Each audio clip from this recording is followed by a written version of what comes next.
ગુજરાત રાજ્યમાં હવે અકસ્માતની ઘટનાઓમાં દિવસે ને દિવસે વધારો થઈ રહ્યો છે, જેનું કારણ બેફામ ડ્રાઇવિંગ છે. ત્યારે આજરોજ જામનગરમાં પણ આવી જ એક અકસ્માતની ઘટના બનવા પામી હતી. જામનગરમાં આજરોજ વહેલી સવારે 4 વાગે ગુરુદ્વારા ચોકડી નજીક ગંભીર અકસ્માત સર્જાયો હતો, જેમાં એક બ્લેક કલરની સ્કોર્પિયો કારના ચાલકે ઓવર સ્પીડમાં આવીને 2 એક્ટિવ સવાર મેડિકલ સ્ટુડન્ટને ટક્કર મારી હતી. તો અકસ્માત બાદ સ્કોર્પિયો ચાલક ફરાર થઈ ગયો હતો.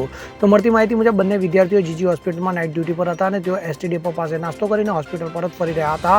તો આ દરમિયાન કારના ચાલકે ટક્કર મારી હતી. તો આ ઘટનામાં તેઓને ગંભીર ઈજા પહોંચતા તેમને સારવાર અર્થે જીજી હોસ્પિટલ ખાતે ખસેડવામાં આવ્યા હતા. તો જાણવા મળી રહ્યું છે કે આ અકસ્માતમાં તેમની પગની ઢાંકણીઓમાં ઈજા થવા પામી હતી.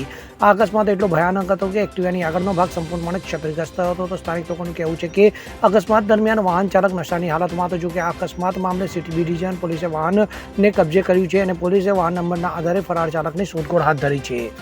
Bureau report CN24 news. હવે જુઓ દેશ દુનિયાની તમામ ખબરો તમારી આંગળીના ટેરવે.